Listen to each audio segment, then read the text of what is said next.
শুক্রবারের সকালটা শুরু হয়েছিল আমার খালার ডাকে। প্রতিদিন গাছে জল দেওয়ার সময় পাই না, যেদিন পাই সেদিন গাছগুলোর একটু যত্ন নেই। ঘুম চোখ নিয়ে চলে গেছিলাম আমার আর খালার জন্য চা বানাতে, কারণ চা ছাড়া ঘুমটা একদমই ছাড়বে না। খালাকে চা দিয়ে আমার চা নিয়ে চলে এসেছিলাম ঘরে। আপনারা তো জানেনই আমার পরীক্ষা চলছে। পরবর্তী পরীক্ষার আগে বেশ কিছুদিন ছুটি ছিল, কাজে লাগাবো ভেবেছিলাম সময়টাকে, কিন্তু শেষ পর্যন্ত আর সেটা হয়ে ওঠেনি। খালাকে সকালের খাবার খেতে দিয়ে আমি চলে গিয়েছিলাম আমার খাবার বানাতে।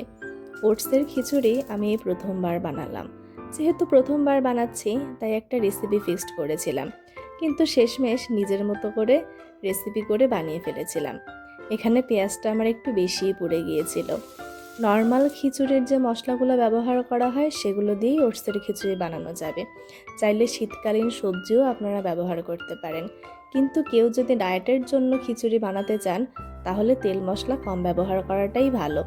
আপনাদের যদি ওটসের কোনো নতুন রেসিপি জানা থাকে তাহলে অবশ্যই আমাকে কমেন্টে জানাবেন।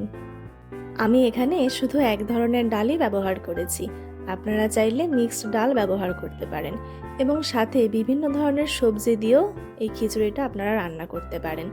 আমি এখানে স্বাদের জন্য স্বাদে ম্যাজিক দিয়েছি, এটা অপশনাল। আপনাদের সাথে গল্প করতে করতে তো আমার ওটসের খিচুড়ি তৈরি হয়ে গেল। তারপরে বারান্দায় বসে প্রকৃতি দেখতে দেখতে আমি আমার সকালের খাবারটা খেয়েছিলাম। ঝাল একটু বেশি হয়েছিল, কিন্তু খেতে খারাপ হয়নি। সকালের খাওয়া দাওয়া শেষ করে চলে গিয়েছিলাম রান্নাঘরে। আমার রান্নার মেনু ছিল আলু ভাজি আর মুরগির মাংস। মুরগির মাংসটা আমি ইউটিউবে রেসিপি দেখে করেছিলাম, অতনুর রান্নাঘর। হয়তো আপনারা সবাই কম বেশি এই চ্যানেলটার নাম শুনে থাকবেন। ওনারই একটা মুরগির মাংসের রেসিপি দেখে আমি মুরগির মাংসটা ট্রাই করেছিলাম। মুরগির মাংসের জন্য ডুমো করে আলু ভেজে নিয়েছিলাম, আর অপর দিকে আমার আলু ভাজিও হচ্ছিল। আলু ভাজি শেষ হয়ে যাওয়ার পরে মাংসটা ভেজে নিয়েছিলাম। 30% মতো মাংস ভেজে নেওয়ার পরে মাংসটাকে ম্যারিনেট করতে হবে। আমি যেহেতু রোজ রান্না করি না, তাই দ্রুত কাজ করাটা আমার জন্য একটু অসুবিধা হয়ে যায়।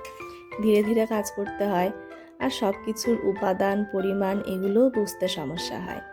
মা থাকলে মায়ের সাহায্য নিয়ে আমি কাজগুলো করতে পারি, কিন্তু একা থাকলে সবসময় তো আর সেই হেল্পটা নেওয়া যায় না।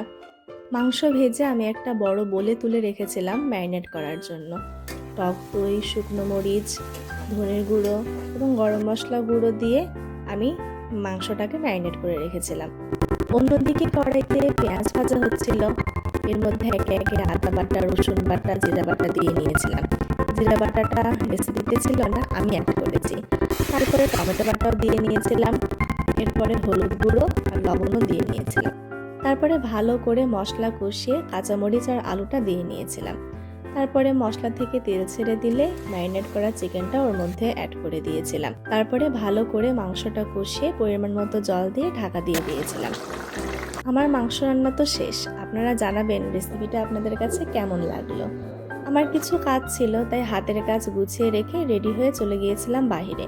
বাহিরে বের হতেই দেখি গাছে অনেক দিন পর সাদা জবা ফুটেছে। কি যে সুন্দর লাগছিল দেখতে, আর সেদিনের আকাশটাও ছিল দুর্দান্ত সুন্দর। কাজ শেষ করে বাসায় ফিরতে না ফিরতেই দেখি আমার পার্সেলটা চলে এসেছে। আমার ব্যস্তময় দিনের গল্প এখানেই শেষ করছি। Thanks for watching. Bye bye.